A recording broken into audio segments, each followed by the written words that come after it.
Alright, hello everybody, this is Tony with Gamers with Children here. Today we are going to talk to you a little bit about a new game called the Downfall of Pompeii from Mayfair Games.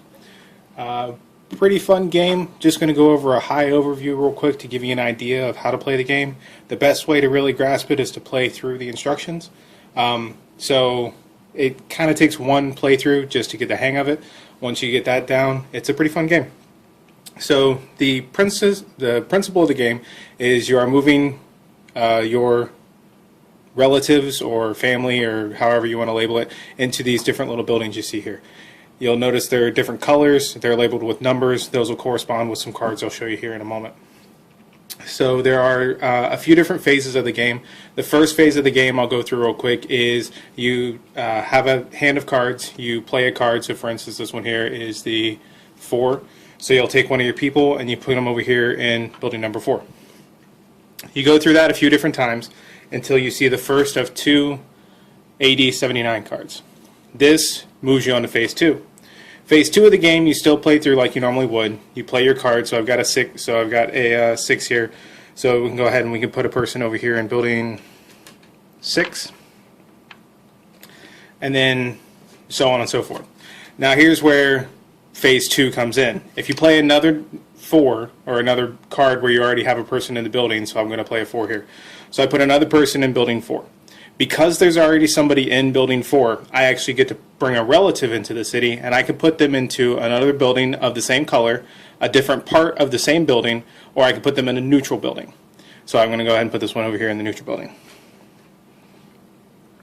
So you'll play through that a few different times, and then you may start coming across cards that are called Holman Cards. With an Holman card, what you get to do is you actually get to take one of somebody else's people. So I'm going to take this guy over here out of building number 6, and I'm going to throw it in the volcano. And it actually says that in the instructions, which I find kind of humorous. So the principle of the game is you bring as many people as you can into the city because you want to get as many people as you can out of the city. You may not be able to see it, but there's little exits here on the board. So when you start placing your people, you may want to lean towards placing them towards those exits so you can get as many people out of the city as possible, because that's the end result, is you want to get as many people as possible out of the city. So as you're playing through the cards and you keep playing your people, so I'm going to go ahead and put a few more people out here on the board just to kind of, give you the idea.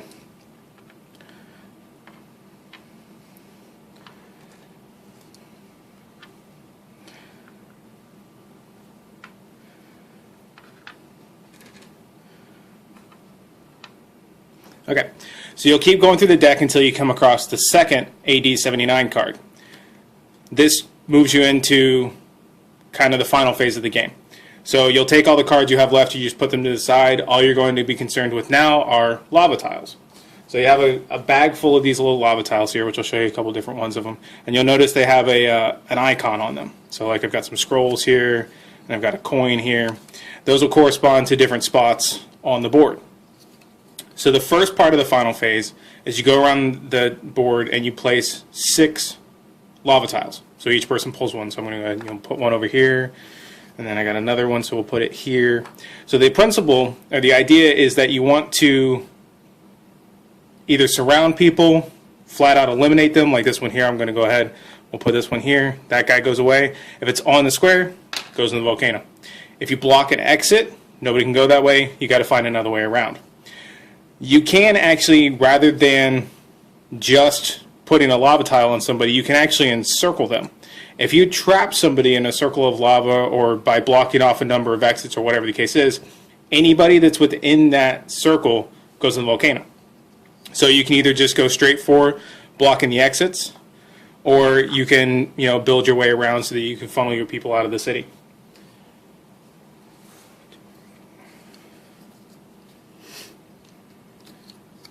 So now we have 6 tiles on the board. This is the final phase of the game now.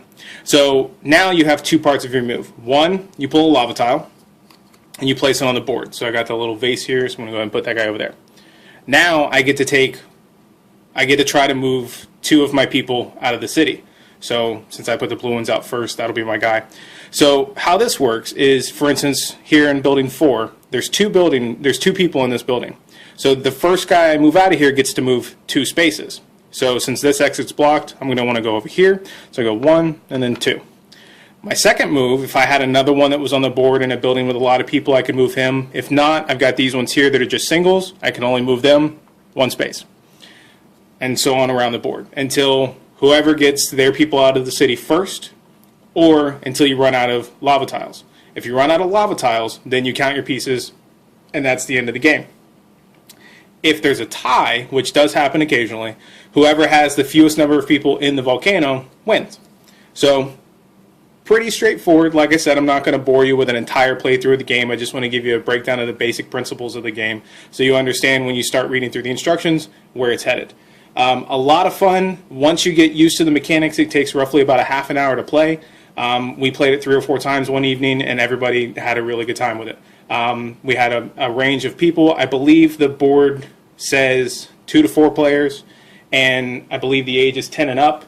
If this looks like a mechanic that someone under 10 in your family can handle, break it out. The nice thing about it is that, like I said, it does have a predetermined number of minutes it's going to take you to finish it. The longest we've played is 45 minutes, and that's because we were really sitting around and we were just talking about the game. Couple points on the construction of the game. These little pieces that you see here are actually made out of wood, so they're pretty sturdy. The deck of cards that you get, it's also too pretty sturdy and pretty thick. Just probably a step below casino quality, but the artwork's pretty clear on them, and the feel of them is pretty nice. So it'll hold up over time. The little lava tiles, same situation. Those are pretty thick as well, and as is the board. The board's a hefty piece. So that's pretty much our overall review of the Downfall of Pompeii from Mayfair Games. I'd like to thank them for sending this over to us to review. Like I said, it's a lot of fun. We played it with a whole bunch of different people, and everybody seemed to have a really good time with it. So if you have any questions, leave them in the comments section. I'll do what I can to get them answered if I don't have the answers. I'll put a link to the board game itself. I believe it's selling for around $35, but that's off the top of my head, so I'll leave it in the notes if I can find it. So again, this is Tony with Gamers for Children. Thanks for taking a look at our video. Click subscribe. We've got a couple going right now. We'll try to get some more out as soon as we can. And thanks for your time.